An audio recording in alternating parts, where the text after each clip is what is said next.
뭐 어떻게 제대로 봐 탐제제 마든 봐봐 소나요 대장제 대비 찍어 섬달로 나와노 자자베게 기ven이 손에 저제 주도도도 저봐 저 줄로 섬달로 돌려도 라바다라도 쯤도 봐요 뒤지 gembilaya 장자로 돌려자자라로 나와마메라 저가 뭐 바바도 바자반 공부 가지고 너무 네 오늘 주제 이제 포랑리라도 사제 그냥 라선 저가 공통 동제별 답을 넘어 줘라고 네 소통도 가져라 추진치 야송을 보고 저 말이라 실제 동전에서 다 지나 담바 주제는 다다서 대들은 다 주로 남발아들이 와 돌리제 바가 거기 들은 거 주시바래 들은 옛날들이 고대의 주 탐제라서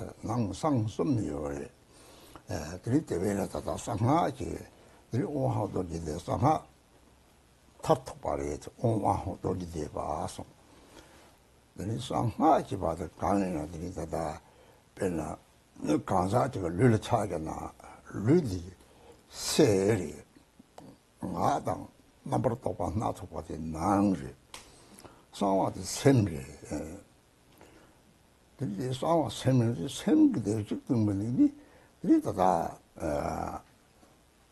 출력 탐색이 나네 따와지 받으래 따와지 강의들이 네 그저 주거들은 홀리니 요래지 동남은 우리 홀리니 요 말이지 강의 홀리 예미 이제들 쓰는 보송 상황들이 홀리니 매발에 차단한 거 까미들이 석고도는 홀리니 요래 대독니 요래 그 것도 무슨 하나 송반하게 대변을 때리다 오하도리 대바데 상하가 타토바리. So today, Madame friends, I will give an introduction to the practice of the Om Mahung Vajra recitation. And so in general, all the phenomena of samsara and nirvana have an outer, inner, and a secret aspect. And within the secret mantra or the Vajrayana, the Om Mahung Vajra recitation is actually the ultimate meaning of secret mantra. So how can we understand that? If we, for example, think about a person's body is the person's outer aspect. Then the person's speech and the various thoughts in the person's mind are the person's inner aspect. And the person's mind itself is the secret aspect. And that is the mind that is free of any thoughts at all. So in the various religions, there is a view. And so how can we understand the view? On the relative level, there is the duality of samsara and nirvana. But on the ultimate level, samsara and nirvana do not exist. Samsara and nirvana are indivisible on the single basis, Buddha nature. So secretly, the secret aspect of the view is that samsara and nirvana do not exist as a duality. So on the outer level, on the outer, inner, and relative level, there is this duality of samsara and nirvana, happiness and suffering, according to the teachings in the Samantabhadra prayer. And so of these, the secret mantra, the Om Mahung Vajra recitation is a practice that belongs to the ultimate aspect of secret mantra.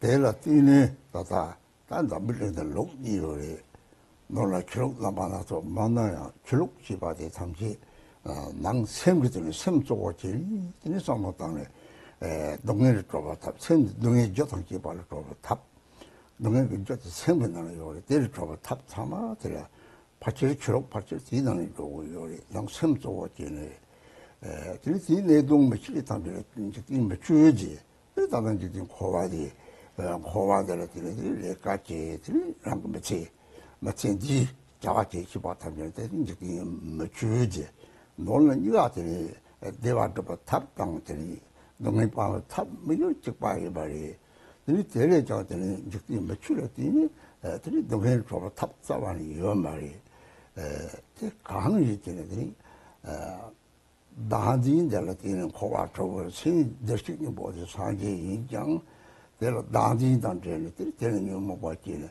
이때 내 사람 들이 저거는 처음들이 농회를 타고 고감미에 이 대례 때는 다 담비 철로 그랬더니 이 나한지 저 나한지인장이 뭐 때를 줘봐 탑 농의 절을 줘봐 탑들이 담비 철로 망고다리요 그랬지.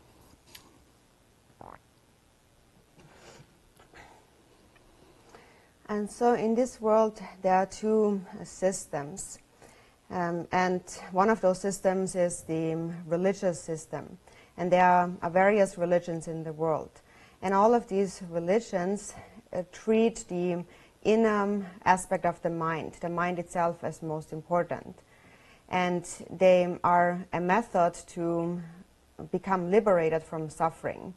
They are a method to liberate from the causes of suffering, and they recognize that the causes of suffering lie within the mind.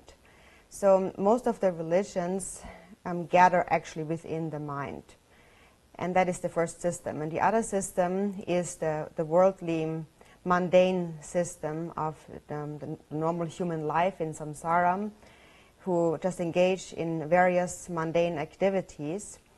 And nevertheless, both of these systems try to achieve happiness and try to become free from suffering. So their goal is the same. Only in reliance on the worldly system, there is just no real method to become free from suffering. And that is because there is self-grasping. Self-grasping creates samsara. And even though all beings possess Buddha nature, if they give rise to self-grasping, then they give also rise to the afflictions, and then gradually accumulate karma more and more, and their mind then becomes like a block of ice in water. And then there is no opportunity for them to ever become liberated from suffering. And then on the other hand, according to the holy Dharma, the religious system, we are finding the cause of suffering, and that is self-grasping and the afflictions. So the Dharma presents a method to rid oneself from the causes of suffering. And so with that purpose, many religions have spread in the world.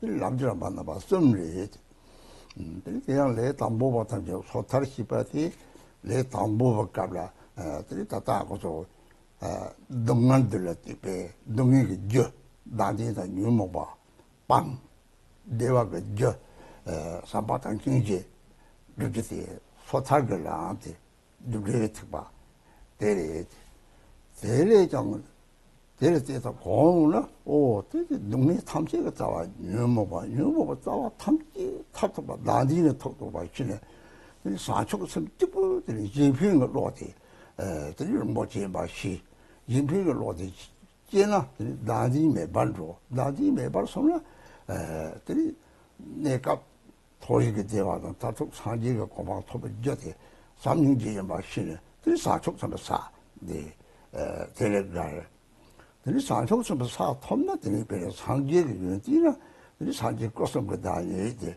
이렇게 생각 내려고 윤지데 이 배는 자실래 니마 포라 대요 거더니 자초나 만나도 용거요 빼대다가 상계 것은 그 윤지시네 이 상하지 봐 강의들이 가다를 르드세 왕님몽 나 말도 봐 다게 봐난 싸워 샘을 싸워 샘들이 샘지 남는 사기를 저연 봐 샘도 사기를 저연 봐 사기 샘을 좋아 이 동시에 상하가 동시 봐에 사기가 동 타터 봐시는 가르치야 그러기는 사기가 동 타터 봐지는 방법들이 상제는 낙이 있었던 반대 상로요 그래 삼중지 최보지는 이제 좀 섬지 뭐 섬지 다치 못 자라더니 선도 남카는 자연 거래. 선도 남카는 자라더니 라진데 남카는 있으면 봐. 라진이 고래. 그때도 고온 거래. 그때 양당은 용 그때 때가 되나더니 니몽랑 맞지야 이런 말 들들이 고네. 근데 제들 들들이 삼성지가 나도 그러더니 죽거래. 다리 죽거래 롱거들이 자통했다고 롱거래 저들이 이제 갔나. 들이 대단 마도 없이 기타들라. 죽거들이 나만 나서 로트버거 기와트버거 나서 트버거 나서 받은 새끼의 동지 봐. 이 사제의 윤기 담비 하고는 다 대다고 공방터버 톱들다. 소상하서 남지는 바디 나오는 바디도 대단 레어 톱이요 봐. 실내들이 상하가 동 대다 고요리. 대 고니 들이 다다 뭐 소탈리 상신적 상신 상하가 좋나. 이 상하들이 라만 고요리. 자꾸서 사야만 고요리. 이걸 장매 봐요. 대탕치 리는 양설랑 자베주 주베주 남절주는 매저도주. 이 남절라는 매주 양설인 거 감이 들이 slack 같이 많아요. 들이 20번 40번에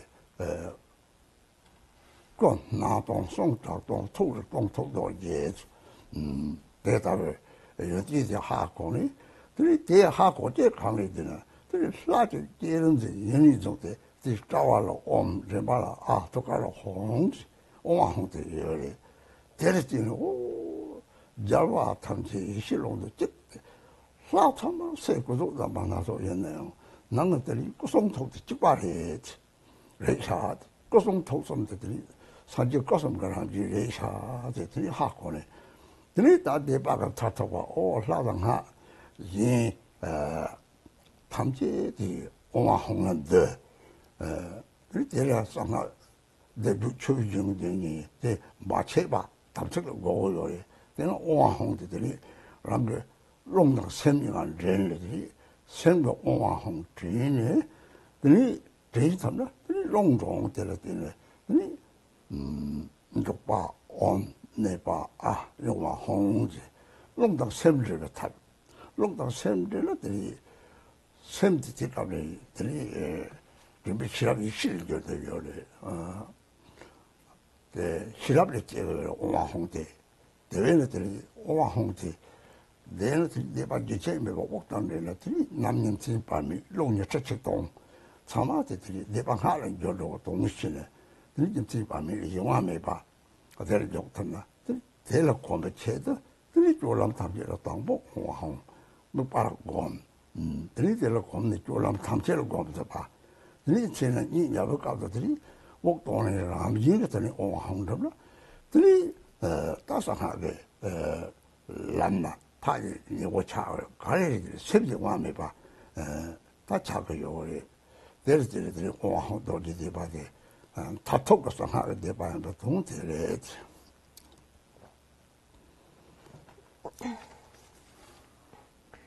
And so within the holy Dharma, the Buddhist teachings, there are three levels of the path. There is the Pratimoksha, the Bodhisattva, and the Vajrayana path. And so a beginning practitioner first enters, understands the Pratimoksha, or the individual liberation path. And so here we are introduced to the workings of karma, cause and effect, the causes of suffering, and we learn to abandon self-grasping, the afflictions, and to accomplish the causes of happiness, loving kindness and compassion. And then once we have habituated to that for a while, we recognize that the root of all suffering ultimately, the root of all afflictions ultimately lies in self-grasping. And understanding that, one then naturally enters the Bodhisattva vehicle. And one recognizes the preciousness of the altruistic mind. One recognizes that if one gives rise to an altruistic mind, then self-grasping naturally diminishes. And as a result of that, temporarily, one will experience the happiness of the higher realms, and ultimately it becomes the cause of attaining enlightenment. So that cause is the mind of loving kindness and compassion. So this is the level of the bodhisattvas. And then having attained that level of bodhisattvas, one gradually recognizes the actual qualities of the Buddha. One recognizes the Buddha to be the very embodiment of the three kayas, the enlightened body, speech, and mind. And one recognizes that these qualities are actually complete within one's own mind, the nature of one's mind. For example, it is like when the sun is shining on a crystal and various rainbow lights manifest. And in the same way, various Buddha emanations manifest. But they all have the same quality of the three kayas. So understanding that, one recognizes the quality of the secret mantra, the Vajrayana. So how can we understand the secret mantra? We have said on the outer level there is the physical body. On the inner level there are the thoughts, the afflictions, the speech. And on the secret level there is the mind itself. It is said that within all beings is the Buddha. All beings possess the cause of enlightenment. So the Buddha himself actually arises from the mind. And if one understands actually only that, one really understands the meaning of secret mantra. So what is the ultimate meaning of secret mantra, or the state of enlightenment? So the term is Sangye, the term for Buddha or enlightenment. And Sang means to have cleared away or purified. And what is cleared away is all dualistic grasping to self and other. And then with that, love and compassion expands and becomes great. And when compassion is great, the mind becomes vast and extensive, just like space, like the sky. And that is the second syllable, ye, vast or expansive. And if one understands the mind to be like space, one naturally understands non-duality, because one knows that within space there is no duality or division.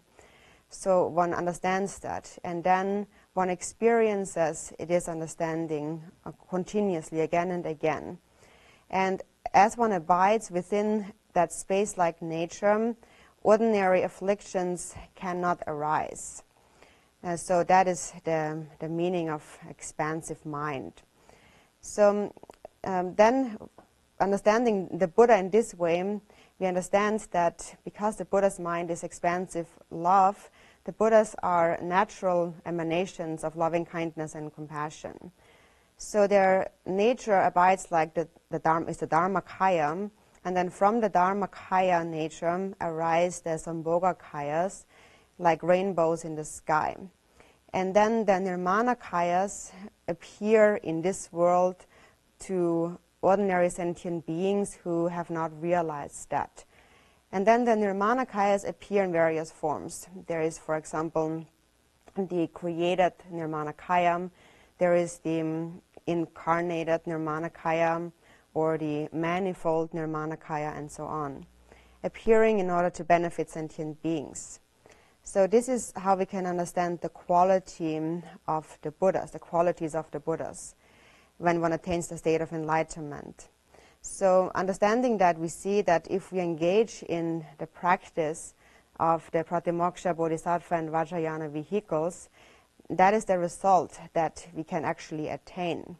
So this is how we can understand the purpose, the meaning of the secret mantra. So first we enter the Pratimoksha, then from there the Bodhisattva, and then the Vajrayana vehicle.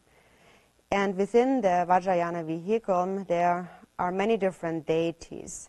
There are millions and countless forms of the deity and countless mandalas. And we can engage in the practice of each of them. There are the 4 classes of Tantra, of practicing these deities.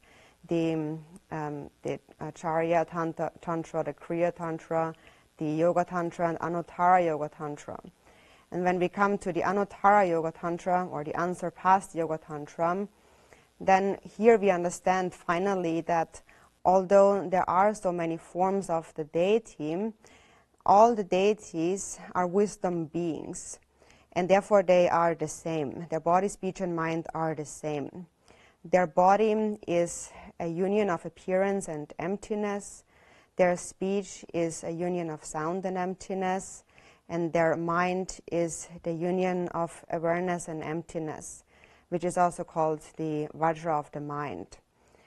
And so when we practice the creation stage of the deity, according to the Om Ahung, all the deities at the forehead are marked with a syllable Om, the throat with Am, and the heart with Hung.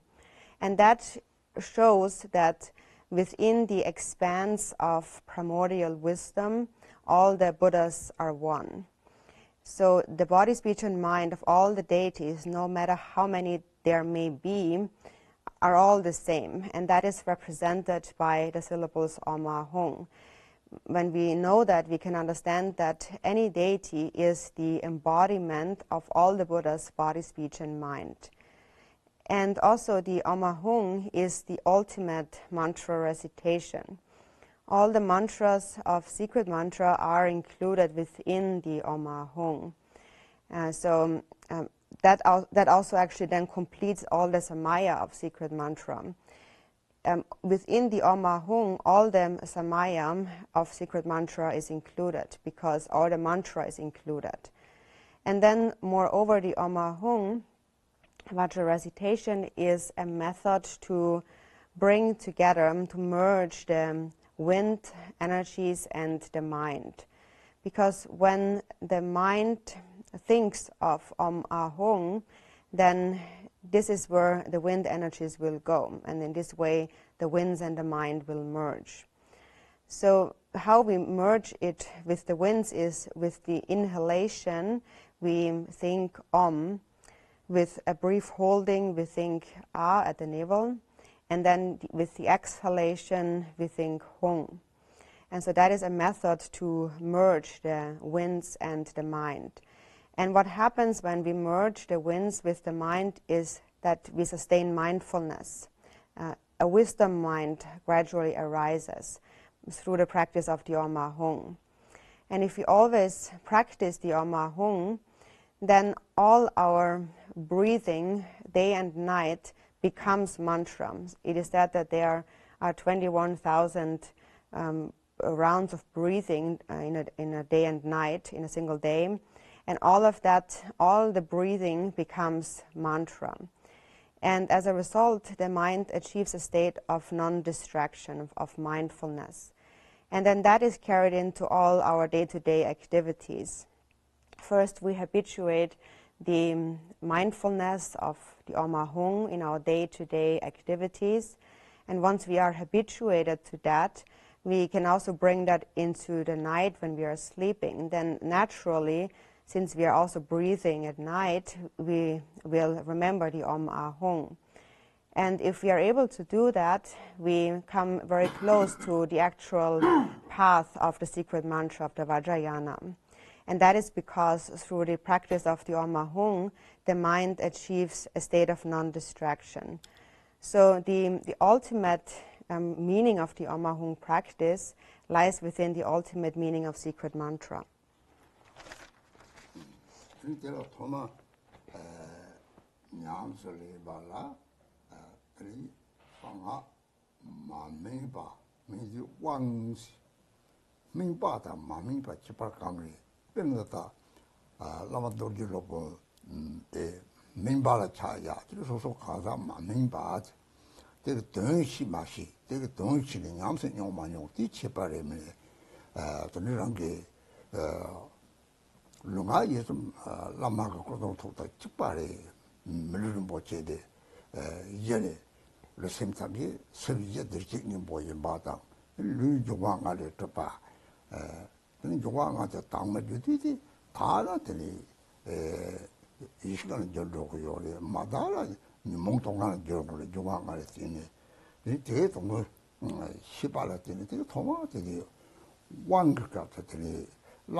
마상하고 왕게 톱네 되니 저들한테 왕들이 좋고 요래 내 강에들이 라마 죽었다로 라마 죽었대 죽은 남가다 이제 두개적으로 찹대 요래 남가다 죽은 남가다 그래서 그 말이 밖에 공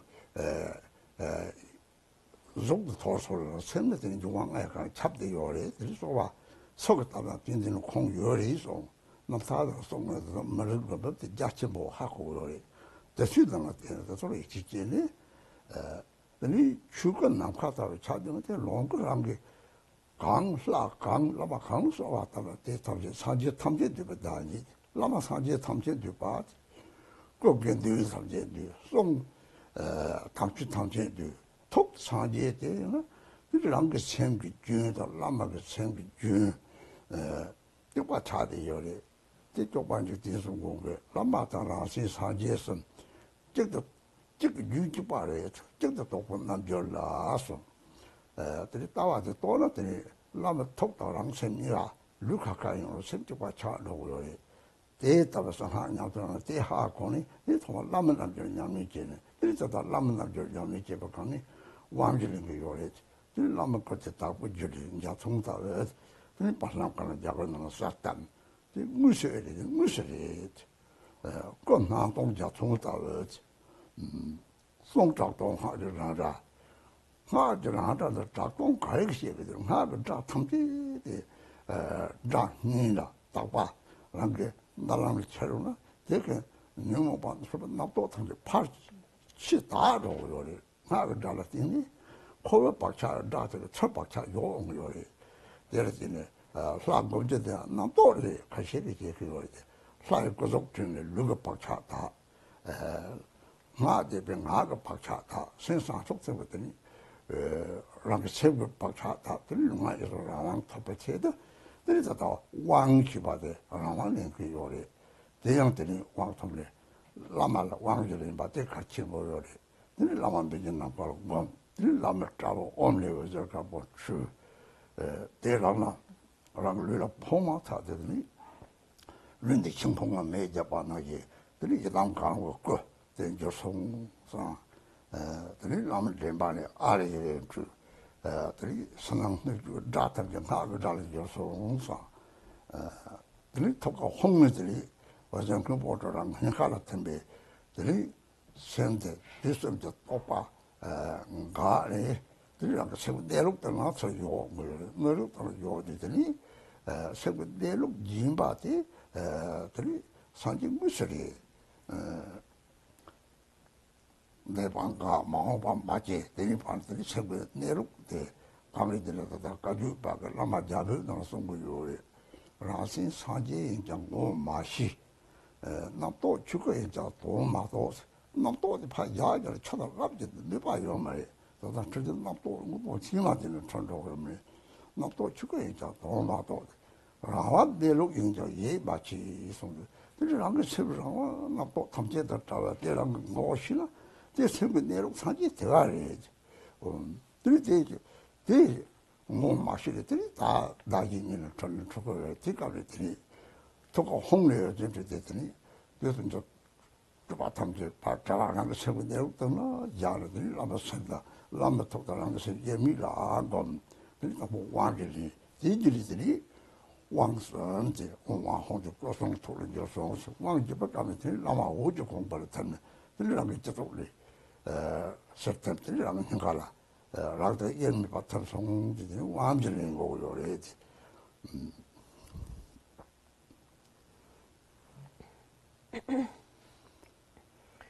And so first, when we engage in the practice of secret mantra, we receive a ripening empowerment that ripens the unripe.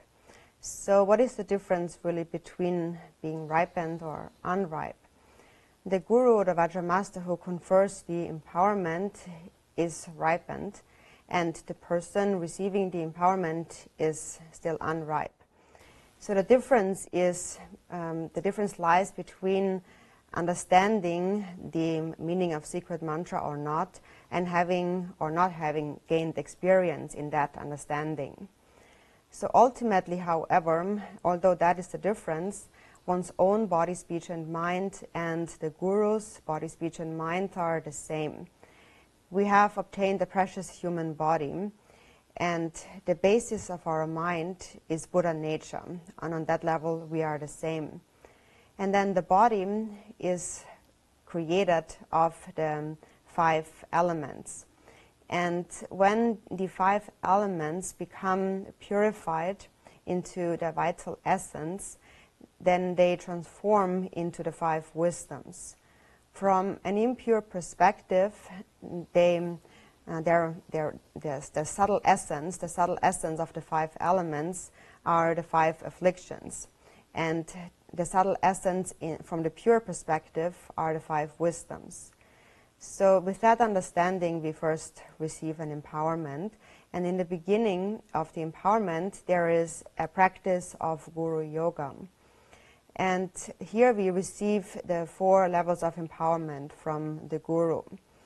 And we do that in order to recognize that the mental continuum of oneself and the Guru is exactly the same. The Guru's mind is the Dharmakaya, and the Dharmakaya abides like the expanse of space, all-pervasive. Milarepa had said, and that's from his life story in the 100,000 Songs of Milarepa, Milarepa had said, even though my body might perish, my mind will continue to pervade the 5 elements, and therefore whoever supplicates me, I will be right with them. And that is something we can really trust in.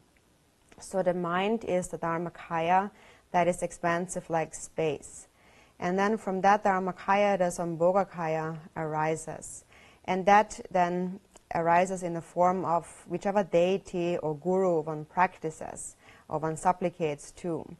And they all are an embodiment of the Buddha arising from the Dharmakaya. So when we practice the Guru, and the Guru is also the embodiment of the 3 jewels. The Guru's form is the Sangha, the speech is the Dharma, and the mind is the Buddha. And that mind of the Guru and one's own mind are the same. And Jigten Sumgön had said, I am a yogin who has realized that the mind of the Guru, the Buddha, and my own mind are actually one. So when you realize that view, you realize that your own mind is inseparable from the Guru's mind. Although the bodies appear separate, the minds are actually one. So this is why we practice the Guru Yoga first in the secret mantra, where we receive the 4 empowerments from the Guru. And for that we visualize the pure form of the Guru in space, appearing like a rainbow. And to that Guru we then actually supplicate. So the appearance of the Guru, the form, is a union of appearance and emptiness, like a rainbow in the sky. And the speech, all sounds are empty, and all sounds become the natural sound of mantra. And so that is related to one's own speech. For example, whatever speech we hear, unpleasant and so on, all of that becomes purified and the nature of the mantra through the appearance of the Guru. And then when that happens, naturally all the thoughts and afflictions in the mind dissolve. And in that way, all habitual imprints in the mind become purified. So normally when we hear ordinary samsaric speech or sound, when we give rise to clinging to them, then we place more imprints into the mind as we begin to think about these. So that is the purpose of visualizing in this way. When we visualize, for example, the form of the deity, that purifies the imprints of the ordinary body. And when we recite the mantra with the speech, it purifies the imprints of the speech. And when the mind gives rise to bodhicitta, the imprints of the mind are purified. And in this way, we attain the freedom of body, speech, and mind when we receive the empowerment. So in this context of Guru Yoga, we take self-empowerment through visualizing the Guru, the 4 empowerments of the Guru. So we visualize the Guru in the space and think that first from the Guru's forehead, from the syllable Om, a white light radiates, and that dissolves into your forehead or your body. And the moment it touches you, you should think that your whole body is like a heap of wood that is touched by fire and transforms into fire and becomes the form of the Guru. And then next, from the Guru's throat, from the syllable A, light radiates, red light radiates, and it dissolves into your throat. And as it dissolves, all the sounds, outer and inner in the universe, become the mantra. And then from the Guru's syllable Hung at the heart, blue light radiates and dissolves into your heart. And as it dissolves into your heart, all the thoughts and concepts of the 3 times come to an end in that moment, and you continue to rest within the natural state of the mind, the bare or naked nature of the mind, and that is the actual Buddha. So at that point, there is a moment where all the past thoughts have stopped and future thoughts have not yet arisen, and that space in between is then the actual natural state of the mind. And then in a text called, a Kagyu text called Calling the Lama from Afar, it says that beings have not recognized their own mind to be the Buddha. And beings have not recognized, they do not understand that thoughts are the Dharmakaya. And so that means that when thoughts arise and you just let them be, you leave them be, they will naturally subside just like a wave on water. And then they cannot do anything. They will just again dissolve. So in that text then it says, and therefore you should let the mind settle in its natural state. And that mind itself in the natural state is the Buddha. So that is the mind that is free of all thoughts, of all thinking. And sentient beings do not recognize that. And because they do not recognize that, they become confused by dualistic perception to self and others. So the light from the Hung syllable has dissolved into your heart, and that brings an end to all the thoughts of the 3 times, and the mind is placed into its natural state. And at that time, you can think that my mind has become indivisible with the mind of the Guru. And so that was the 3rd empowerment. And these 3 levels of empowerment relate to the Om, Ah, and Hung, or the enlightened body, speech, and mind of the Guru. And then the 4th empowerment is when then the Guru before you in space dissolves into light and then dissolves into you through your crown and dissolves with your mind completely. And then your mind, your whole being has become inseparable from the Guru. So this is how we take the 4 empowerments of the Guru. 근데 냠이 제법 값서 시거를 같이 보지요. 강식을 들라마다 예당과 꼭 검주디 대탐 이제 톡도 죽으래. 죽은 남카다 톡도 참아 찍바리. 되는 꽃을 놓은 거래라는 거 슬라이 거서 라마카리고 라마 꽃에 놓은 거 자송다 왜 놓은 것도 자송다 왜 말이지. 이 소수 류도 죽거래. 그쪽 생기 담배랑 이 생기 담배 섭들식 정보도 용이 정도 내가 레당 유모 왕가 속 나만나서 차서 선지제 상지 유염에 내가 들바다지 강거 들바들이 유모부터 먹고 들바들이 들어 들이 차가 들바 매장 대라서 봐 유모가 아서 진짜 안 레게 되게 되어버렸더니 속지면 빌라서 봐 사대는 난 생대 이제들이 사제인배 살리데 좁아다버려 좁고 가서 생기한테 좁고 그 공세요 상에 이때는 때들에 다 너무 잡고 그래 근데 좁고 그 롱거다 죽고 양성 안 오더니 뭐서 좁고 되더니 야 롱거라 그 롱거는 죽어야 상자지요 와 뒤통수 치고 그래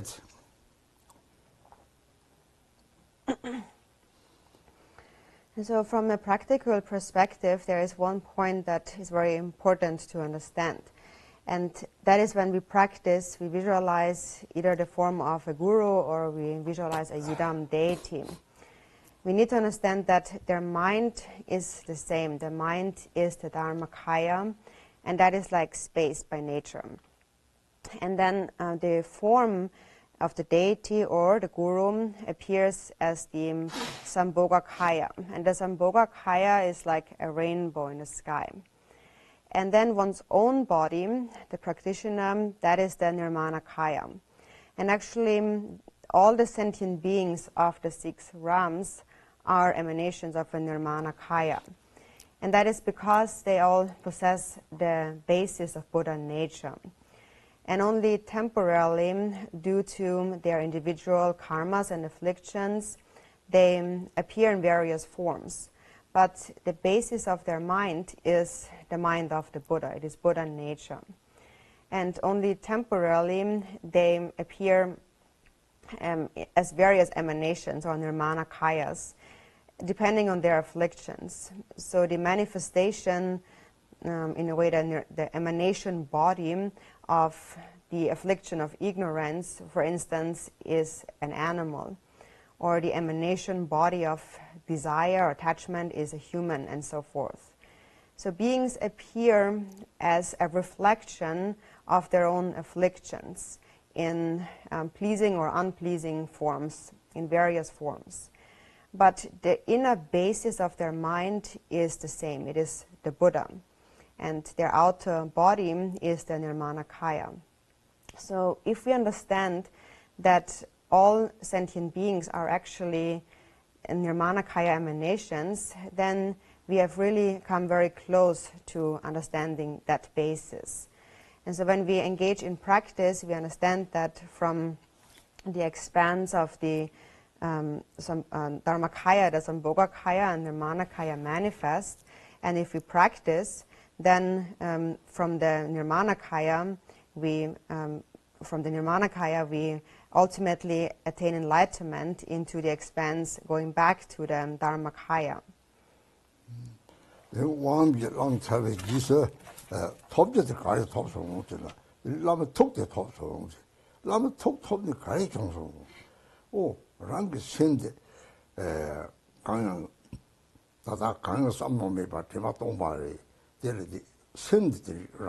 이게 홍은 조성 되는 정도 이게 홍대 주보성 이게 홍대들이 님매나 제가 고마 초거를 떼와로 떼 강사라는 게 르칸당 때문에 냠민당 때문에 가와 되는 고 초고요래 힘가다 떼와니 가능 저런 냠이 때문에 떼와로 본다 아니 제가 르칸 대상 팽기요래 저당 홍 대화를 공나 내냠다 능가를 공나 사냠 개발요소 싸우고 있던지 능가를 공 대화는 전에들이 대화를 공 들이 송고요래 이게 홍대들이 유수점지 산지에 탐지거든이 토소도 동반이들이 이게 홍나 이제나 이 홍을 자세나 그래서 동사 첨보요래 저는 안에 홍주는 요바던데더니 나도 박차 담게 깨지기가 또르고요래 또리들이 세위자들 또야요 말 sem사고 차한 거요래 나도 박차 또고요래 대다가 동시에더니 다 라공하데 강각 같더니 홍디 하죠 이게 아침 보이마 대 자다 롱게 욕당 것들이 홍디 ramyin 것도 돼요 그래 동다시는 딱 이게 홍나 이게 홍디 자체 뭔지 그리 대기서더니 다 오하도 디제바 제박갑더니 오하도 디제바들 가이 팽거리잖아 롱당 세면제 그요래 나 마제를 놓바 가려야 되나 농당 셈지 카카도 셈도 납도 뉴모부 지선 장조요래 농대람 이는 조요래 그래서 또 나로 번냐면 자기 농당 셈이 적다 전에 들이 농생을 왕토서 이 셈이 와매봐 자 듣고요래 때렸더니 들이 체력과 탐색을 몇 자량 됐다고 정도요래 설비 죽을래요 들이 낭박해들이 낭 사촉센터 전에 들이 농셈이라더니 사촉센 줄었잖아 때렸더니 저처럼 막고 사지에 고방을 먹네. 이 다른 공부요래 또 강남이 지나지 그 미심진 삼질 핑고 삼질 로다 말하는 거니 그냥이 제거해. And so ultimately, when we receive these four empowerments, what we attain by that is the actual mind of the Guru. We merge with the mind of the Guru. And that mind is the empty, thought-free state of mind, the natural empty awareness.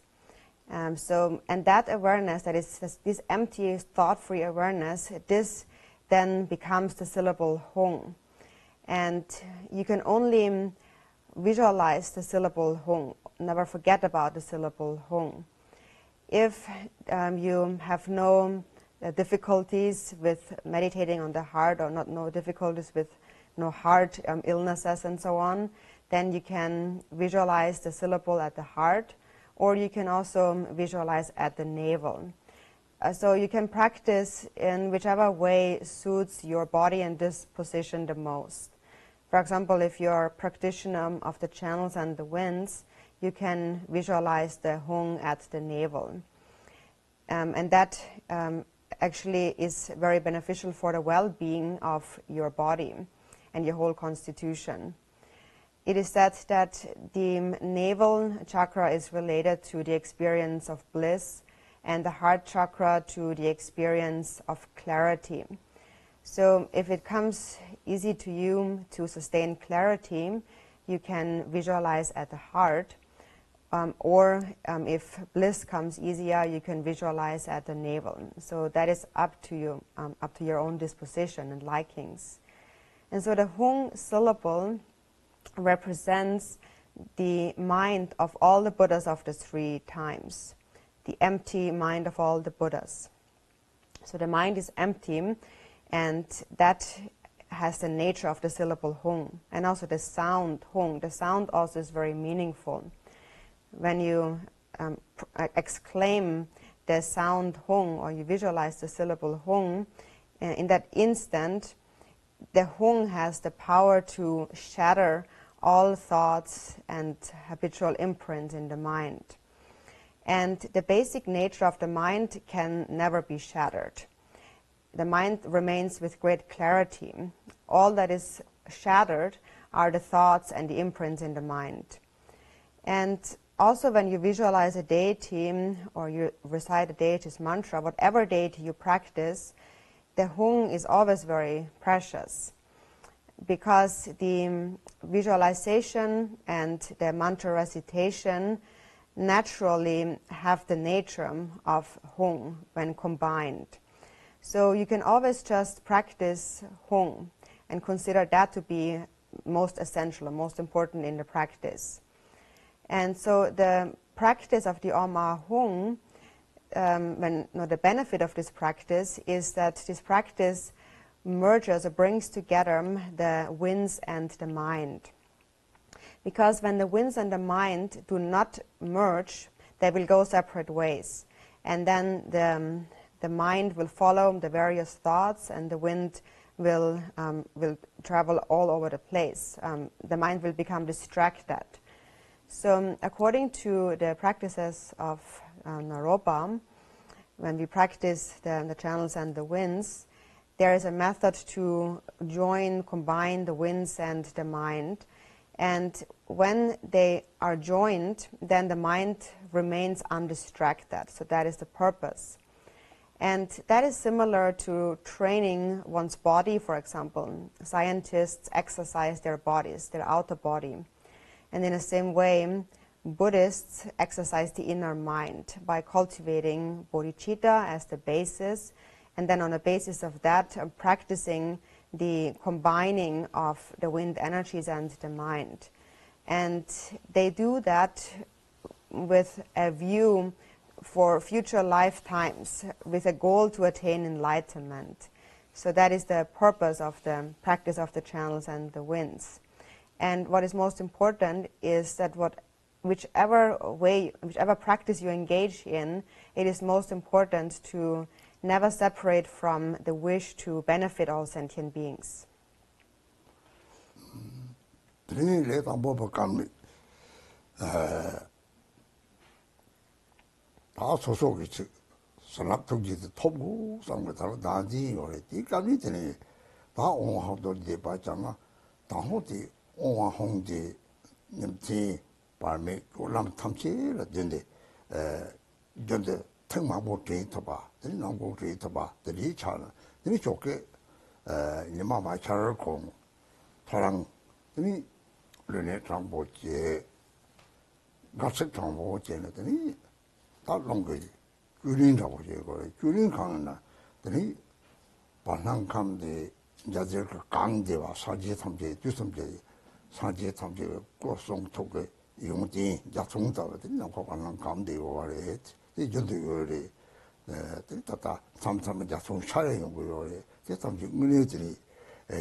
And so in the beginning practitioners still have a wish to receive the blessings, the compassionate blessings, and that is because in the beginning there still is self-grasping. And so in the beginning, when we practice the Amahung Vajra recitation, it is a method to cultivate mindfulness day and night in whatever we do. So whenever you can think of it, that is the best. So in the morning, first of all, most important, when you get up in the morning before sunrise, you should sit with a back straight, with a straight spine, and at that time you should practice what is called chulen, or extracting the essences, the vital essences, and that is understanding that the space is pervaded by like particles of rainbow light. The entire space actually is always pervaded by this very subtle strings of rainbow light. And these actually represent the body, speech, and mind and all the qualities of all the Buddhas of the 3 times. And these subtle rainbow lights in space are actually always present. And sometimes they manifest as a rainbow. They are the natural reflection of the 5 wisdoms. So in this way, the 5 wisdoms are actually always naturally present, pervading space. And through this practice, we extract the essence of these 5 wisdoms. So according to the Dzogchen terms, for example, this natural presence of the 5 wisdoms, it is referred to as the primordial purity and the spontaneous presence. So the blessings are actually always naturally present. So coming to the Om Ahung then, first after you sit straight in the morning, you inhale the air and you think Om. And at that time you can think that you're inhaling all the blessings of the Buddhas in the form of these rainbow lights. And then the winds go down and merge at the navel. And here you think Ah. At the navel you can visualize a fire, like a little lamp, a fire flame, inside which there is the Hung. The Hung being the nature of the wind. So the moment the inhalation, the wind meets with the fire at the navel, it fans the fire and the fire grows stronger. So we think that these subtle winds dissolve into the Ah at the navel. And here you can meditate for just a little while and look at your mind. So in the beginning, it is necessary to practice gently, to not hold the winds very forcefully or retain the winds for an extended time, but to retain the winds briefly and very gently at the navel, so in a very natural manner. So you just think that naturally the winds have dissolved into the arm at the fire flame at the navel, and here you think Ah. And then you exhale the air thinking Hung, and here you can think that all the self-grasping and the afflictions leave your body with the exhalation in the form of smoke leaving your body. And then you can practice this for a little while, for a short, brief while, but repeat that frequently. And bring the Om Ahung Vajra recitation then into your day-to-day activities. So whenever you can think of it, whenever you are mindful, think of the Om Ahung. But most important is the Ah abiding at the navel. And of course you cannot always think about the Om Ahung in all your activities, but sometimes when you take a break and so on, you have time, you can again bring it back to mind and think that with your inhalation, the winds again dissolve into the fire at the navel and you think Ah. And again you exhale, thinking Hung. So here there actually is no real visualization for the Om Ahung. It just is a natural process of breathing. So whenever you exhale the air with a Hung, think that naturally all the thoughts and the afflictions and so on leave your body. So this is how you can practice the Om Ahung Vajra recitation in your day-to-day activities.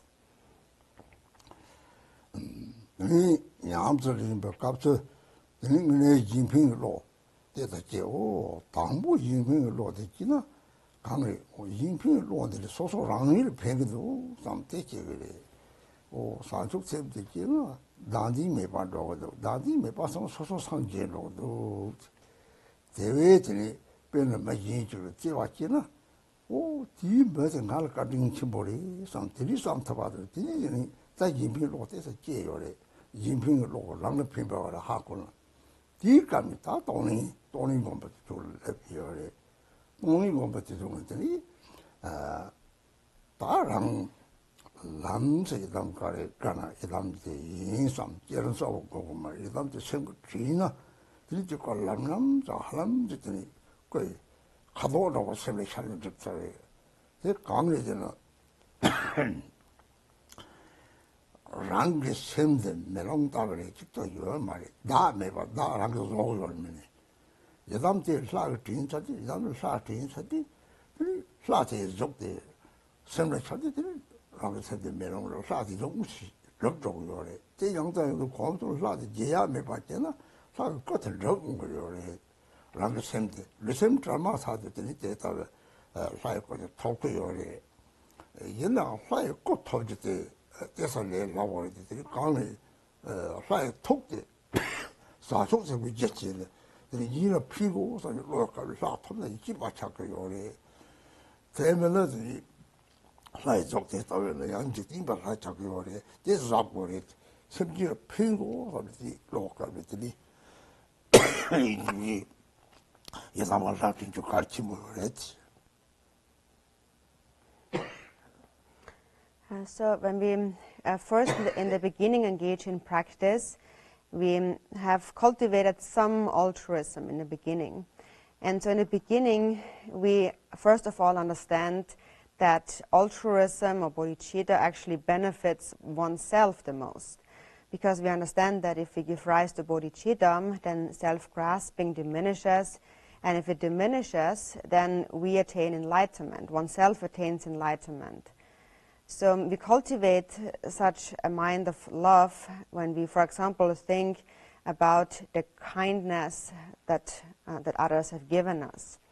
So we give rise to an altruistic mind because we understand, first of all, it benefits ourselves. And when we understand the benefit of that, that is the time when we begin with the practice of tonglen, of giving and taking. And so that you can practice visualizing your guru or any yidam deity. And it doesn't matter whether or not the creation stage or the visualization of the deity is so clear. It is sufficient if the deity approximately appears in your mind. Actually, if just the color of the deity appears in your mind, it is sufficient. And that is necessary because one's own mind is like a mirror. In reality, there is nothing really there. And we only fabricate this idea of a self. And so when we change that and instead think of the deity, because the mind is like a mirror, the mind will become that deity, will actually become the deity. And that thought needs to be habituated over and over again to the point where you never forget about the deity. And then if you never forget about the deity, then your mind has accomplished the deity. And so of the deity, there is the body and the mind. And to attain the body of the deity is rather easy. When we think of the deity, the mind becomes the deity. But then what we actually need to cultivate is the mind of the deity, and that is bodhicitta, a wish to benefit others. And at that moment, when that mind is present, then the deity becomes the actual wisdom being. If that thought is absent, then only the form is the deity, but not the mind, and then it is only a worldly god. So that is something to be careful about. It is necessary that when you practice a yidam deity, that you always do so on the basis of a wish to benefit sentient beings. 그래서 감이 다 심지 탐지 담고 능의를 써놓다 소소의 능의의 강을 누가지 요 강을 좀 능의의 유무 발이 좀 빼는 담담벌는 건 탐촉적설 농바탐이 요 강을 좀 해당 차도를 좀 해당 차도 강을 좀 나진이 좀 아주부 제고 서로 데르데르 대체로 좀 돈 동의 탐지 해당 다 차도를 맞은 거 직장이요 말이지 나진은 맞은 거 직장이요 말이지 오 노르들 동네기 저또 나진 ጭ불이셔 감성 신진 탐지가 나다 랑가 나진 탐지 ጭ바 레란 말에 딱 제다 ጭ바 직장을 해야 돼 대외 나 기반에 뭐 가족 때나 이거 말이 솔직히 나제랑 조요 말이 나 매봐라 나도 정말 대회지 다때지 매박동 특별 가리 코와 토마미 받았다 권수로 나대라 언니 이 잠도 나게 차론 답을 차요 상계시 받아 잠도 답을 잠도 첨보용은 잠도처럼 니요 말이 상계 장미 봐요나 잠도처럼 이제 반틀에 담비 잠도 락답을 심진 호와디 차론 답을 차론 답 강리 나디는 유모밖에 유모를 내사 내지 박차르디는 이 호와도 들어봐 이번도 대하고 것도 또 나디리 데르팅이들이 꼭 양가 박함들이 심진 담지 나디인지 다른 게 양업해요 야군들이 때와는 매거들이 매제로 포리 그 매제로 남자 바견들이 심진 담지 나디지 책수 나디지 책들이 이피를 올려서 언제 아들이 매라템 홍들이 롱쟁한테 산속처럼 이빙을 로 랑지 이빙을 로데 자기나 오 나뭐 나디지 랑 나디지 하고 나디인데스 어디번에 때 책성 때 책성 다 인핑으로 랑 지는 인핑을 로데 심지 탐시를 대했다더니 파탄 홍들 심지 탐시를 잡요서 근데 뭐 방송도 오나 나한테는 요 와가 bakka면 또 안 나쁘나 봐. 그리 뭐 마토들이 일감 야무나 사들이 사랑 왜 받기네서 저기 좀 막장 받더니 심지 탐지게 잡아 봤당요. 들이 제 탐지게 버저 봐라 너도 봐라 너 세도 봐서 들이 사촉천 맞지 어떻게 지와대 들이 제요. 심지 탐지 첩성사. 참 소속가리 작사도 같대는 랑스로 쳤다 거리.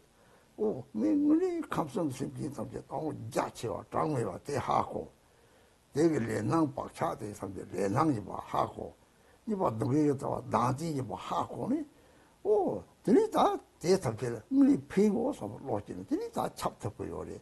너는 상님이 쳐담치는 우리 대답 잡고요래. 들이 본데 대답을 생각하면 초반은 저러고요래. 심지 담배를 종은 저러고요. 이 빠르들이 좀 이치 띵보지. 어따니 무슨 팽도 없어. 들이 다 돈인 겁니다. 됐다고 공부했지.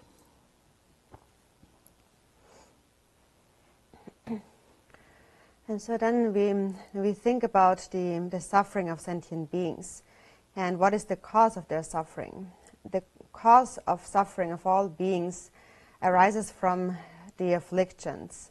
For example, in this world there are many countries where there is much war, and the cause of that is actions committed with a mind of hatred and jealousy. And all of that arises ultimately from self-grasping. The wish for one's own happiness, the selfish mind. And that is where all suffering really comes from. There's really no suffering that doesn't come from that. It all comes from self-grasping and then hatred and jealousy and so on. So in brief, even the slightest suffering has its cause in self-grasping only. And so understanding that, then you should think, is the self-grasping, that self of all the sentient beings in the three realms of samsara, and my own self-grasping the same or not? And when you really look at it, you will see it is exactly the same. And then when identifying the self, where actually is that self? When you look at that, it is actually nowhere. It is only something that we have fabricated. We are holding on to a self where actually there is no self. And then, however, why is it then not possible that we just let go of it? And that is because we have habituated to this idea since beginningless time in samsara. And so therefore the mind has become like ice blocks floating on the ocean. The Buddha mind is like the vast ocean. There are countless Buddhas, the ocean is vast, but there is no duality, no division in the vast ocean. And the various enlightened activities of these Buddhas are like the waves on the ocean. And on the other hand, the mind of sentient beings in samsara is like blocks of ice. And that is due to self-grasping. Due to self-grasping, we give rise to afflictive emotions. And these emotions lead us to accumulate karma. And these actions of karma, they place an imprint, a habitual imprint in the mind. And these imprints then create samsara. So that is really important to understand. The root of all samsara is self-grasping. So for another visualization, when you inhale the air, you can think that I'm inhaling all the self-grasping and obscurations of sentient beings. Then the air goes down to the navel, where you visualize a fire flame, and think that the inhalation of self-grasping of sentient beings, all of that then dissolves into the fire at the navel. Just like pouring oil into fire. So think that in this instant, all the self-grasping of sentient beings is burned away, and the self-grasping transforms into altruism. So you inhale with Om, and you think in this way, drawing in all the self-grasping of beings. Then with Am, it dissolves into the fire at the navel. And then with Hung, you exhale and think that your own bodhicitta, or the self-grasping which has become altruism, then is exhaled and pervades all beings. So first of all, we need to identify self-grasping. This is self-grasping. And then we draw it in, and then you visualize now it has been burned away. And then it becomes an altruistic mind after having been burned away. And then that altruistic mind is exhaled with the syllable Hong. And think that that then pervades all sentient beings. So this is how you could visualize. Or you can also visualize that when you inhale the air, that the self-grasping and the afflictions appear in the form of a dark or black smoke. And then when you exhale the pure air, having purified that, you can think that it is purified in the form of seed syllables, or like rainbow forms of Chenrezig or Tara and so forth, whichever deity. And then pervades all beings and brings them whatever they need. For example, if they need wealth, it brings them wealth, or if they need children, it brings them children, or if they need food, it brings them food, and so on. And it creates bodhicitta in the minds of those who have not given rise to bodhicitta. So in this way, you can think that it pervades all beings. And whether or not you have the capacity to pervade all beings, you can only see when you look at your own mind. So when you look at your own mind and you see, first of all, the vast suffering of all the sentient beings in the three realms, you understand sentient beings are limitless, and likewise their karmic visions and imprints are limitless. Then next second, you understand the root of all that suffering is self-grasping. And understanding that third, you want to help them, you want to benefit them. And if you have that wish of wishing to benefit them, then you have the capacity to pervade them. The greater your love and compassion, the greater also your capacity to pervade all sentient beings. So you pervade sentient beings with compassion, and that purifies their obscurations. And at the same time, you can also think that this mind also pervades all the Pure Lands, and there it makes offerings to all the Buddhas. And so in this ability to benefit, you should have a very firm trust or firm confidence. So this is how we can apply the Amahung in the context of Tonglen. 소소 르나 나타 정보 가서 가시 나타 동네 뒤네 들이 샵기는 뭐 제거요래 탑 라마다 제거를 매기디 이나 기간에들이 또 강에 나타들 자고 나타들이 탈고 사람들이 나타들 생각 정대와는 이 적혀요래 这个内的早上没呢，这个我从这个内的有啥的，在上面这个内的有啊的，从生活中的话呢，一条给我的，这个呢当不内的，哪怕西国的，刚西国的，内的六个拿差的，生活拿差的，我六个拿差的，六的大的中间这个哪个有的，内的干的有的，内的讲他妈个的，那个一呢，六了弄的，拿差，一六了拿差当个地来的。그 박차이는 다다다 가이지 오 니게 네 강다 장들이라고 부르는 수고 그래 니 나타네 마친들은 용나 용고 요리 최선만 용나 용고 요리 제 산지에 소들이 melur 보체 동행 용나 니 다다 무슨 부르는 치 보고는 제 세트에서 되나 그래 제가 부르는 치 보소도 빼서도 melur 보체니 니 손도 대고 좀 고원 나와 잠이 좀 송데 그니 물리들은 나 동해에서 정말 되더니 나 동해 이건 뭐 상거요리 그 팽거 요리 동도나 나타 그 팽거 요리 근데 이 때부터 마시베 생긴 탑이었다 나타대로 망보 요리 나타 동해에서 탑이 동해가 나타 세는 좀 대답이 동해 세는 좀 어떻게 감성 생긴 탑이 나타게 탑 많이 와죠 설레야 용왕을 좀 받죠. 난 생각 같아 이제 빨리 내 코스 탑이 산도 코스 동네 양도 오고요. 가래들은 매만 보지 레체 보지 네 되오나. 오, 뒤에 저들이 레체 보지 사빠와가 서로 땀나. 뒤에 초그라나 또 저들이 심지 참으로는 양도 오고요. 대답을 오, 이 피셈 집었던게 샘지 탐지를 문에 편이요.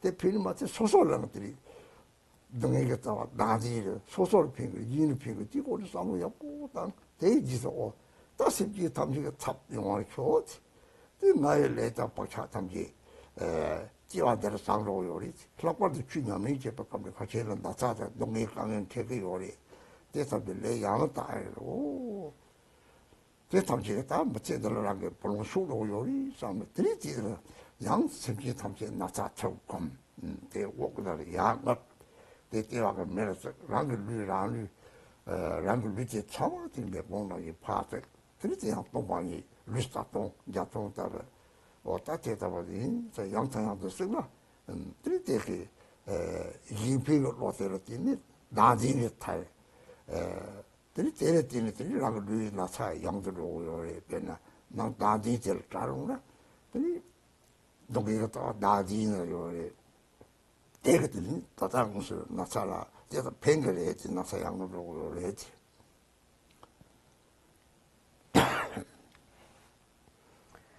And so also often people experience various illnesses, discomfort, and then in order to relieve that, they apply various methods such as long life practices or medical treatments and so on.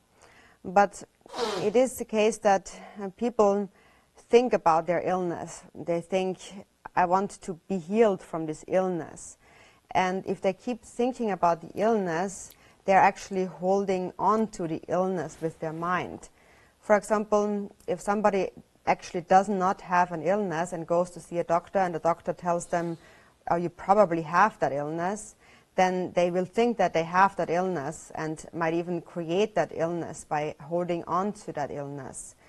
So first of all, we need to recognize the nature of that of sickness, of physical pain. That what actually is sick? Is it the body or is it the mind? It is actually the body and not the mind. And it is precisely because we grasp at the body as the I, we identify with the body, that we are sick. It is because in a previous life we have accumulated corresponding karma. In a previous life, we have hurt the bodies of others. We have abused them or beaten them. We have hurt their bodies in some way. And that is the karma ripening from that. And so in that sense, you can think that in any case, I will have to pay off this debt, this karmic debt. Whether it is in this life or in future lives, I have to purify this karmic debt. And actually the Buddha had said that experiencing suffering in the form of in the life of a precious human body actually repays much of the karmic debt. It is just like you have a loan to pay back, and if you have just a piece of gold, a small piece of gold, you can pay back a big loan. So that is like the piece of gold is like the precious human body. We can pay back a great karmic debt. Or the Buddha also had said the negativities of wandering in the 3 lower realms is purified by a single headache. So it is said that when we obtain a precious human body and engage in Dharma practice, then just the slightest suffering actually will purify the suffering that would have to be experienced for a long time in the future. So in that regard, also actually you should think that the sickness is very beneficial. And then other sentient beings do not understand that. And for this reason they experience much suffering and illness. So bring all those sentient beings that do not understand that and who do suffer to mind, and think that now I am the representative of all the sentient beings, of all the illness and suffering of all the sentient beings in the 3 realms. May it all ripen on myself. So on the outer level, sentient beings appear separately due to their various karmas, but think that actually our mind is one, our mind is the same. And so by me taking on their suffering and experiencing it instead of them, it lightens their suffering, it reduces some of their suffering, because the basis of our mind is actually one. For example, it is just like there's a large mountain of snow that presses on many people.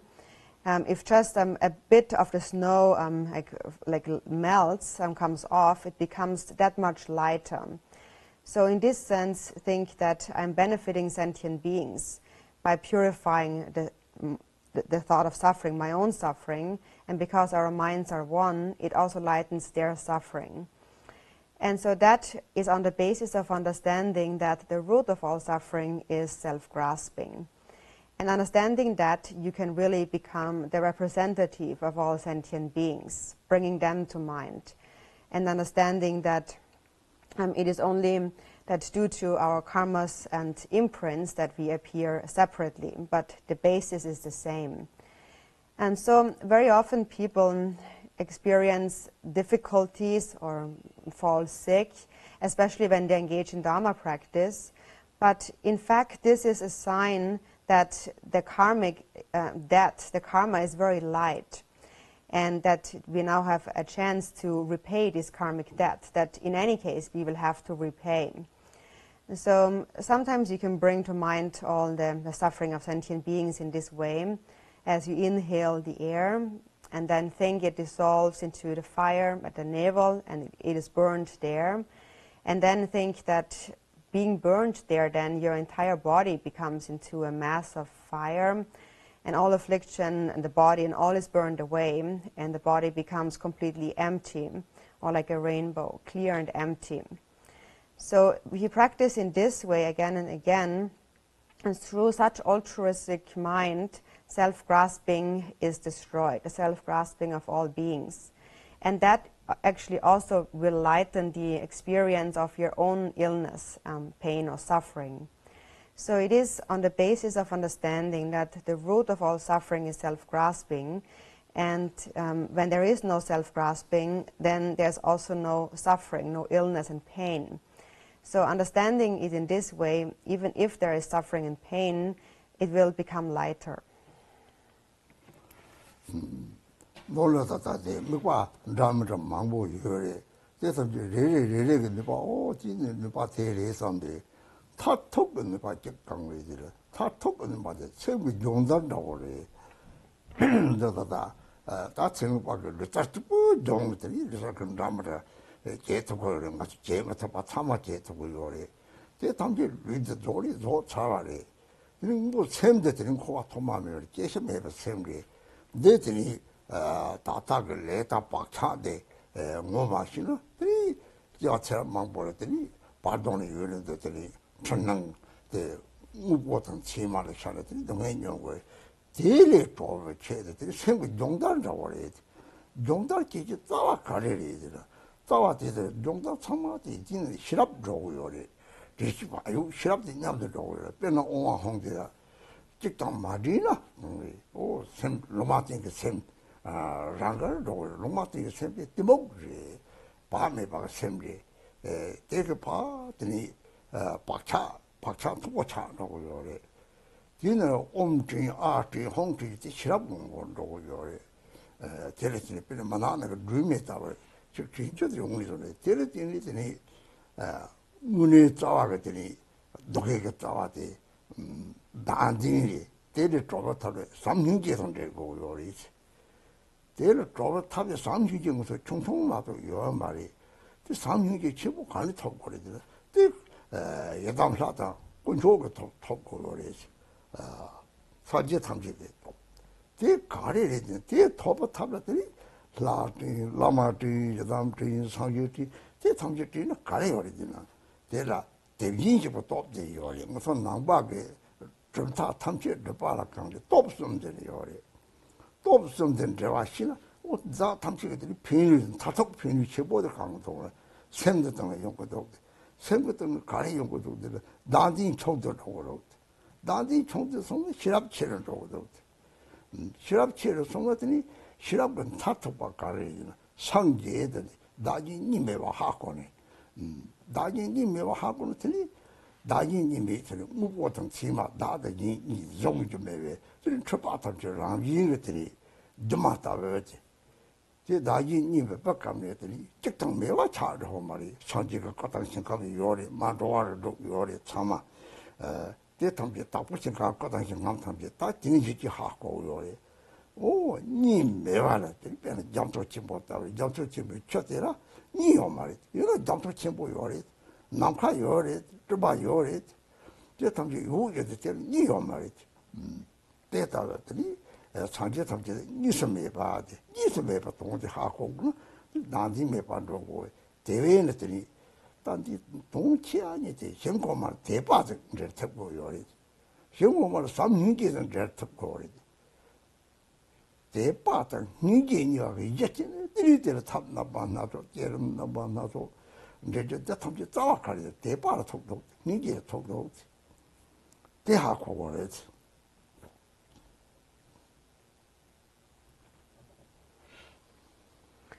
And so there are various visualizations that we can practice, and each has their own good quality or power.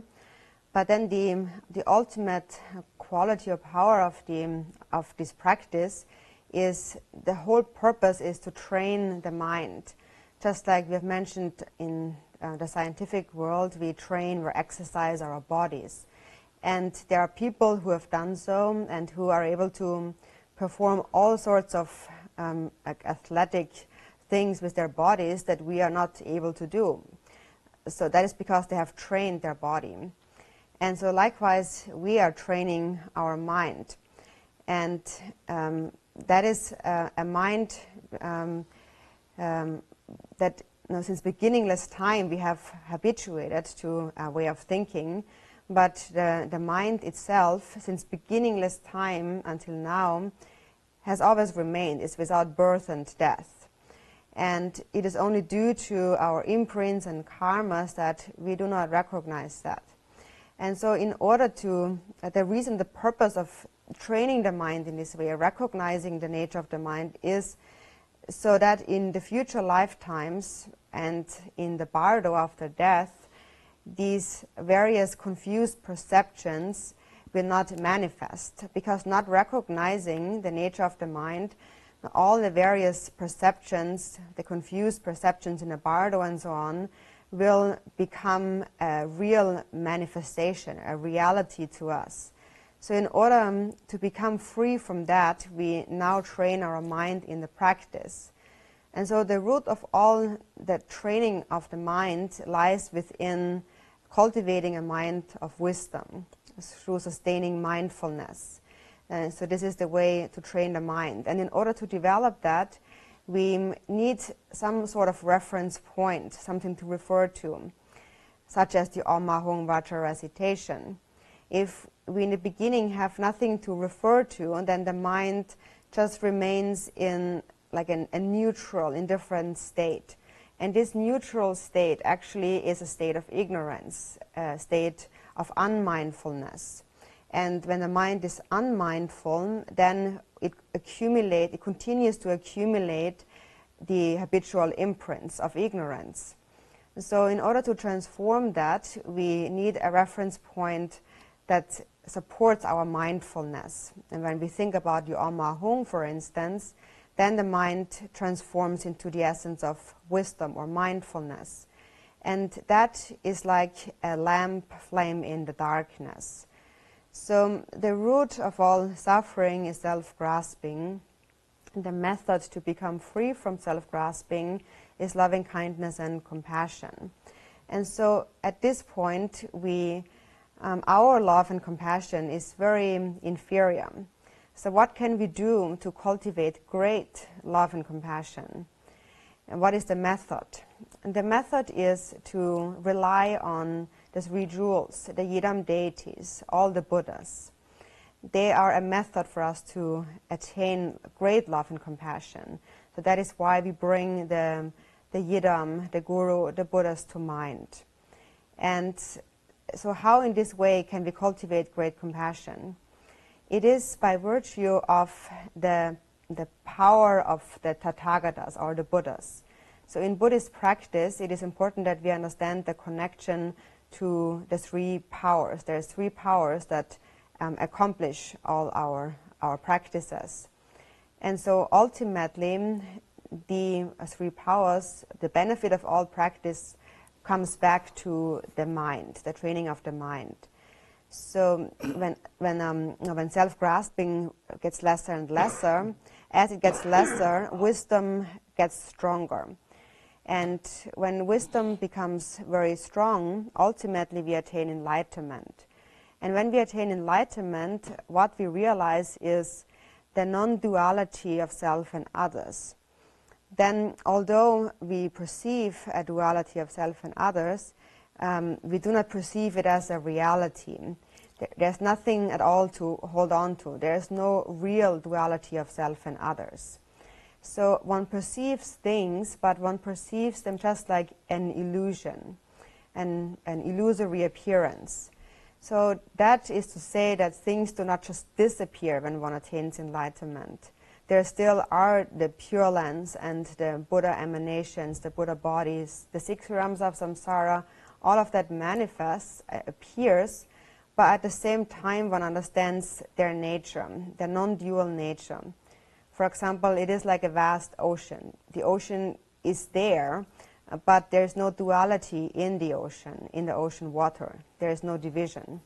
Or likewise, there is space and there are clouds and so on, but there is no duality.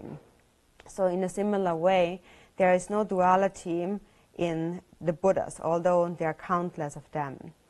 So if you understand that, self-grasping will gradually diminish. And then ultimately, when self-grasping diminishes, one sees that there are actually only 2 fields of reference. There is the higher fields, to whom there is a mind of devotion, and then there is the lower fields of beings, sentient beings, for whom there is compassion. So ultimately, the various practices, creation stage and other skillful means of practice, all of them actually are based on these 2 fields of reference, of devotion and of compassion. So that is the root. Devotion and compassion is the root of all the practices. So this is how we need to understand the ultimate essence of all practices. Tata onhadurdi depande keban tartopa somsan khasum namsi ba ge ngangin cheya sanha ge tartopa le yelan ne ka jong ma jong chama le sho yo kan le ha chang depa yi chi chen bo yi chi ge depa yo pa mi ji yin 강양 띵가 제름 나서 보면은 살 대바치 보유 좀들이 지우 가사기 각자는 염술이 시기요 말이 마양 도시가 말 예양식이요 말 냠술이도 전보요래 대 당시에 대바이시 요는 우리 딴데 냠이 제 조고요래 오 대바이시 요는 사제까지 지요래 오 사제 당시 찍으리 사제 당시 사족 세번 되고요래 코와도 지금 코와 나닝이 되는 되고요래 디니 뭐 가 이핑을 넣어래 나닝 섭들면 조보산지 이빈스는 좀 동네만 나대도는 좀데 책대니가 하고서는 당나 상태 집어는 득사래 상태가 사제가 톱고 그다음에 드리자 마치경 도무요 도리제 빠체 남녀들 밤에 많이 때냐면 제는 남녀들은 되게 요래 탑top 탑지 이빈으로 톱고 다 탑지로 상인지 공대나 무슨 내가 톱죠 요래 근데 대바이 지매나 다 용띠 같이 치는 것도 똑같아서 망도 성 그래서 냠이 맞이라 피마면 용기와 열이 대외도 당비 이제 가족만 졸라야 강에 대바지 이치지 대단 간사라 나도라 빈사리 때문에 아까 납게 열이 근데 냠이 제단 따되는 라면도 다 망고 열이 좋았더니 그것도 망고 열이 되겠더니 아게 내년 다음에 망고 따로리 되는데는 라디슈요래 자원내지 다시 자원내지 가리지 다뜻들이 개방 타투밖에 안 되냐니 남기요래 자와탐지 신호도 적대 슬라치도 하지를 띵기요래 달로 뭐 대파지는 양적인데 요래 되게 강타당 네 근데 빠지래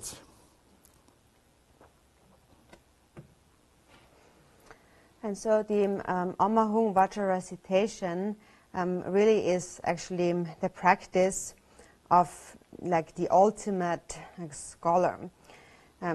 So even if one it's the ultimate practice of the various levels of the path, the Pratimoksha, Bodhisattva, and the Vajrayana vehicles. And of these, it is the ultimate Vajrayana practice, or secret mantra practice. So I am giving various instructions at different occasions, but the essence really is to cultivate really a firm trust and devotion. If a person really has a firm trust in karma and devotion to the deity, then even if they do not know how to clearly visualize the creation stage or recite mantra or know many of the scriptures and so on, it is still sufficient for them. There's many who do not have so much learning and knowledge, but they still want to practice. And if they only possess these qualities of devotion and trust, then that actually is sufficient in order to engage in practice. And that is because they firmly trust in the words of the Buddha. And trusting in the words of the Buddha means to understand that all the Buddhas are one. They all gather in the mind of bodhicitta. And all of samsara also gathers in only the mind of self-grasping. And the antidote to that is altruism. In the 37 Bodhisattva practices, there are two lines that really summarize it all. It says, "The perfect Buddhas arise from the altruistic mind. All suffering without exception comes from wishing for one's own happiness." So if you only understand that and you find that I have love and compassion, then that is sufficient. That is actually what we need to obtain or develop. And then even if you do not know how to recite many mantras, if you only rely on the Om Ahung Vajra recitation day and night uninterruptedly, that is excellent. And that actually is the ultimate point of practice. What we want to achieve from our practice is a mind of love and compassion, the altruistic mind. So a person who has that actually has already achieved the result. And on the other hand, a person that lacks devotion and trust, even though they might know a lot of things, even though they might have a great learning, they also might have a lot of doubts and thoughts in their mind due to their lack of trust and devotion. And then all of that knowledge is of not much benefit to them. So what is of greatest benefit is just to have this simple thought of wishing to benefit all beings. So what I explain is more from this perspective. I explain, I teach at various places and I say various things, and that is really from the perspective of a person like myself who really only relies on devotion and trust. So it is meant for those people who are just like myself, who rely on devotion and trust. And for them, then, it is sufficient in order to engage in practice. So many questions actually always come in relation to that, and I give various answers to that. So today, however, I give a very brief, essential instruction, which is really the root of all the practices, and actually really the ultimate knowledge of a great master. So it is to understand ultimately that within the expanse of primordial wisdom, all the deities, all the Buddhas are one. And therefore it is sufficient to rely on a single mantra or on a single deity. So for uneducated people who only rely on devotion and trust, that is sufficient.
And so then when we engage in the various sadhanas or deity practices, for example, according to the new tantric system, there are these 4 levels of the tantras, the Kriya, Charya, Yoga, and Anuttara Yoga Tantra, the tantras. And so the previous ones, the lower tantras, gather into the higher tantra, so it becomes lesser and lesser. So the visualization stages and the mantra recitation becomes lesser and lesser as one progresses in the stages of Tantra. In terms of the mantra, for example, the first is the actual name mantra of the deity. And that gathers into the essence mantra. And that gathers into the quintessence mantra. And that gathers into Om, Ah, and Hong. And Om, Ah, and Hong is the essence of all the deities. And then once one has habituated to Om, Ah, and Hong, then the Om, Ah, and Hong gathers into Hong only. So then one can even discard of the Om and the Ah and only meditate on Hong. And that is because ultimately the body and the speech are compounded phenomena. And ultimately, there is just the mind, which is represented by the Hong, or gathers into the Hong. So if you realize that, then it is sufficient to only practice the Hong. So in the various sadhanas, no matter what sadhana it is, ultimately, according to the Anuttara or the unsurpassed highest yoga tantra, all of the various mantras gather into the syllable Hong. So if a person really understands that, then it is sufficient to only meditate on the Hong. So that is someone who has realized, really understood the nature of the mind, and then habituated this understanding, and then as a result has attained a state of non-distraction, always abiding within this nature. And if you always abide within the nature of the mind, then ultimately you realize the state of the Dharmakaya. And then when that is attained, then nothing else is needed. So all of that gathers in the syllable Hong. So therefore it is sufficient to only meditate on the Hong. Yeah, Magwagom, Ragin Yansu Bakami, Oma Hong, Yentong Gom. The Jolam Tamsila Hong Gom to Boti. They were the Hong Kong, Towa, the Libri, Zang Patang, the Javanda or Cha. Hong the Bakam, Tungu Towa, the Yoa. They were not a Towa Libri, Hong Rami, Zang Patang, the Land, Yingo, Hong Dada, Chakta Patang. 라고 때 생각 바곰바고 착거래 이감들이 홍 좀 곰나요 이감들이 천만영 반영 거요래 만영 반 사지 근데 람 그다 대시사우 요게 시랍디 이렇게 시랍지 젤라티네더니 네 용티는 가래 랑도 주베 시랍 연구요래 개와강이 또 설령아 또 많이 봐. 난 생각들이 인핑으로 이제 봐. 터질 개와에 봐. 나 지금으로 되니 너무 말이지 뭐 개와에 봐 대신에 들이 확바디 인핑 이제서는 용아 있어 자와탄 지제 정말 인핑을 로당되면 라도 좀 보잖아요. 인도를 줘대요. 맞대요. 용아 인도를 줘대요.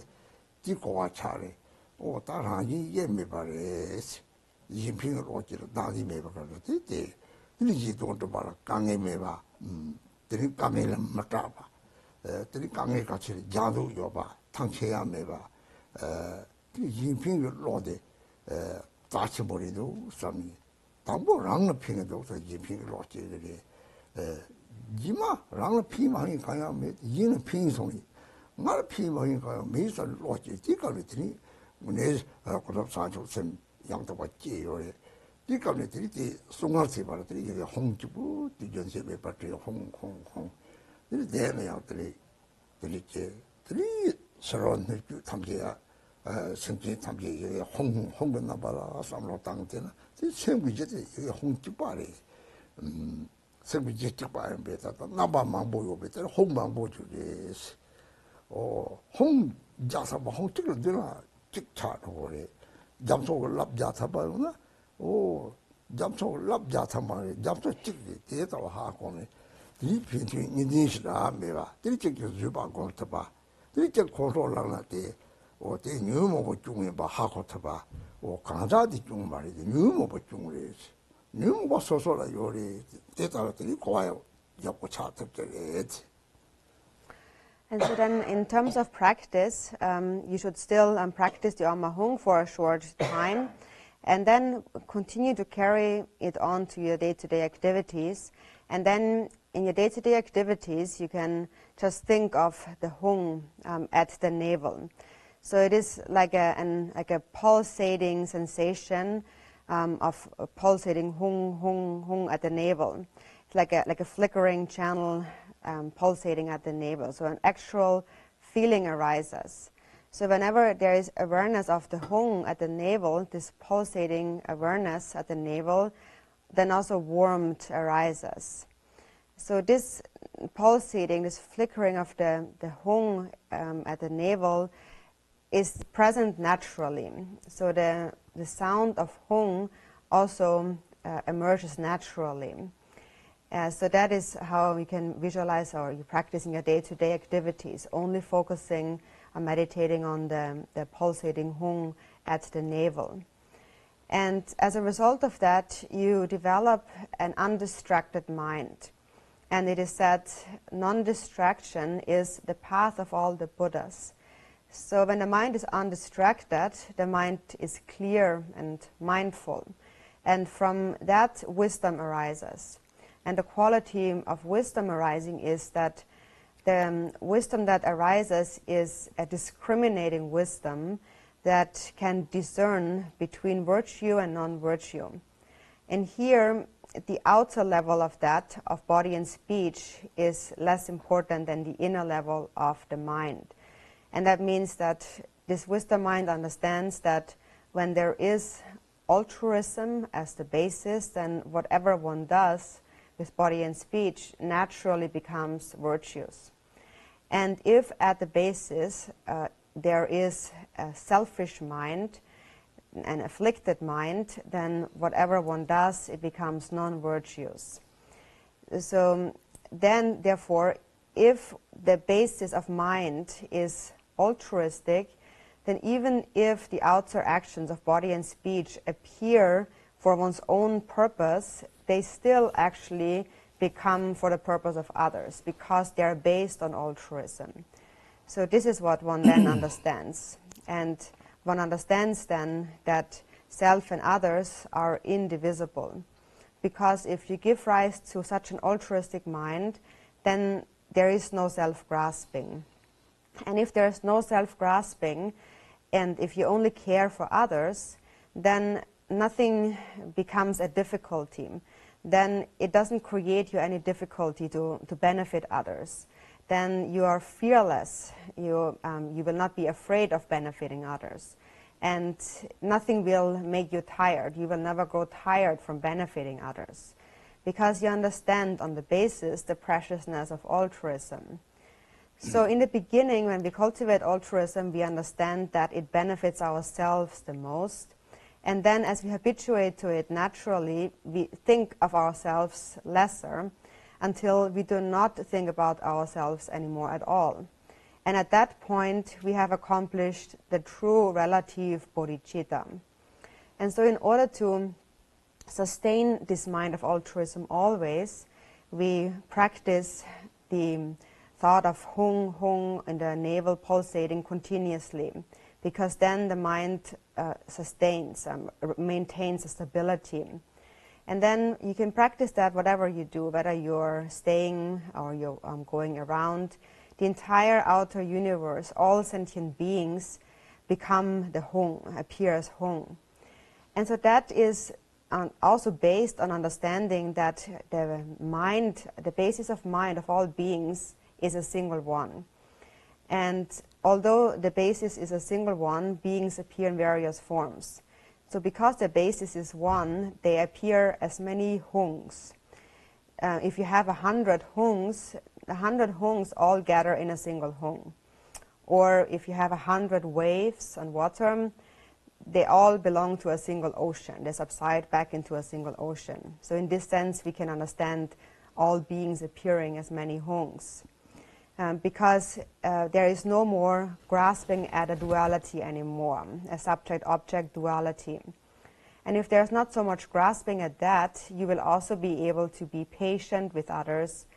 And, for example, if others get angry, you will understand that this is only the fault of the affliction and not the fault of the person. And that I myself have this affliction also. So this is the understanding that arises from this practice.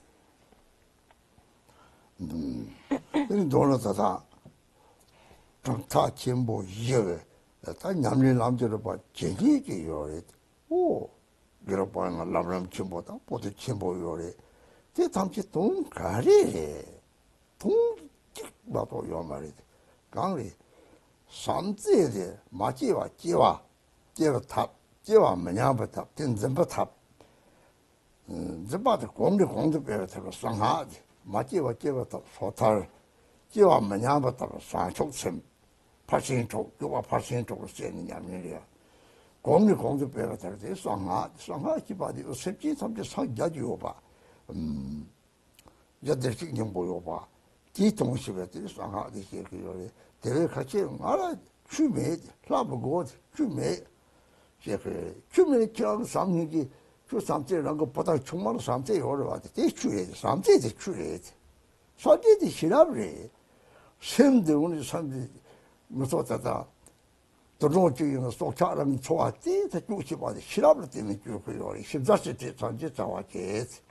핑바다 내버지 뚱기 럭치 봐도 시랍을 때문에 그거래. 시랍된 다톡들이 시랍 정보 짤때 상제요. 얼마도 상제 가까이요 말이지. 대외 같이 말 상제매 주무고 상제리 대략 이용 말이지. 대탐제 말이 논라치 페이퍼다 대외 sem진 탐제라 로봇 그게 미적 거든. sem진 탐제가 동네 just 강리지. 추해 추가래 상제리. 상제들은 오늘 축제와 안 뭐 체력 탐지의 상행지가 능아리 동지 잡고요. 주 상행지가 내 동지에서나 타마 들리게 왔라나 되게 이도용아 좀지바 대답이 톱톱을 상행지에 자치 버리지. 상행지에 상제에 추에 시랍도 상제에 내 요미 요 말에 로아다 말이 사제에 소속을 점으로 사제에 남는 로마로 나와리 대마도라 대리마도다 저게 오, 취재 가까마리 상행제도 취해야지. 상행제가 대체로 취해서 대학고 그래. 대학고는 좀다 전부 이역에 냠이나 농통제라고 하고 특별히 대장처럼 남 놓아요 말. 너는 상행제 쪽부터 아침 보송 신나가 상행제를 거지고 오사는 다들 남아나 와리. 그렇게 주로 타비를 다시 내려주고 땅아 용띠 말에 강시게 말에 랑긴 냠용도 강시시시요 아래.